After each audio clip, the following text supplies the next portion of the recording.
I want to talk about this with CNN senior media correspondent Brian Stelter, Nick Adams, founder of the Foundation for Liberty and American Greatness, and Amanda Terkel, senior political reporter and politics managing editor at the Huffington Post. Thank you all for being here. We appreciate it. Good morning to you. All right, Brian, I want to start with you. I understand you had a tweet very early on yesterday. Zach Braff had a tweet very early on yesterday saying, Alec Baldwin, time to suit up. And yours was? Go ahead and read it.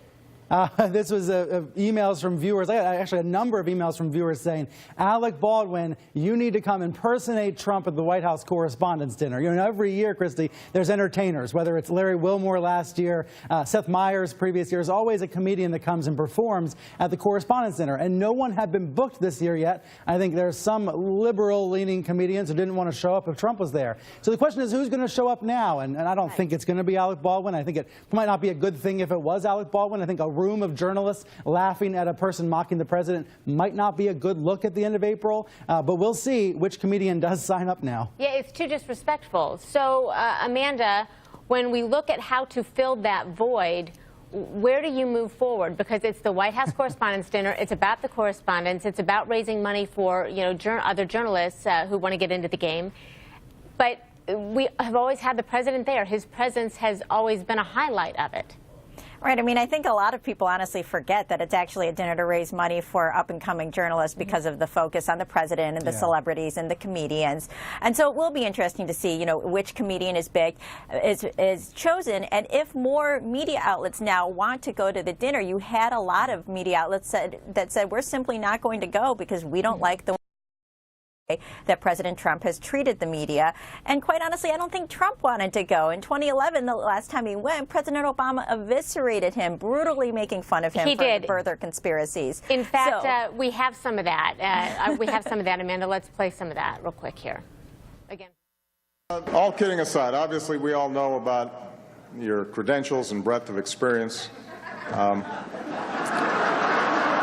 For example, no, seriously, just recently, in an episode of Celebrity Apprentice, at the steakhouse, the men's cooking team did not impress the judges from Omaha Steaks.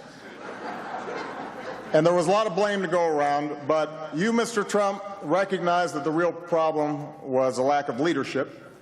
And so ultimately you didn't blame Little John or Meatloaf. You fired Gary Busey. And these are the kind of decisions that would keep me up at night. So, Nick, here's the thing. He would have been standing at that podium himself, President Trump. He would have had the attention of everybody. Why do you think he chose not to go? Well, Christy, it's President Trump's party, and he can choose to cancel if he wants to. I think there's an argument to be made that it's a good opportunity for a president to present himself in a light-hearted, self-deprecating way that might endear him to people that don't necessarily like or are aligned with his mission or objectives. But I think that there's no reason for the president to go on this particular occasion. I know that it's a long-standing tradition, but I think in recent years it's become a blight on the republic. You know, I think that the oligarchic spectacle of the Fourth Estate dressing up in white tie to celebrate themselves, accompanied by various Hollywood celebrities. I mean, you think it's inappropriate? You think I don't understand why you call it a blight. Well, Christy, I think that it's become a Democratic Party worship centre. I mean, when we have a look at what's happened in recent years, Republican presidents are mocked in a brutal way, while Democratic presidents are soothed and patted like family pets. But, Nick, I mean, we've had all the other, I mean, both President Bushes have been up there, Clinton has been up there. It's kind of an equal opportunity roasting to some degree. Is it not? Look, I think that it's not. I think that it's very clear that Democratic presidents get a much easier, much smoother run, Christie, than Republican presidents. And I don't think that there's any reason for the president to go. I think he's made a good decision. And I think that the recent Gallup information that came out that trust in the media is at an all-time low, only 30% of independents trust the media. Only 14% of Republicans trust the media. There's a real problem here, and I think that President Trump is listening to it. Well, it doesn't speak well for anybody, because, yes, there may be a low trust in the media. There's also a low trust with President Obama as well. 38% favorability rate for President Obama. Let's listen to something that Steve Bannon said at CPAC earlier this week about this. It's not only not going to get better, it's going to get worse every day in the media. Here's why it's going to get worse. Because he's going to continue to press his agenda.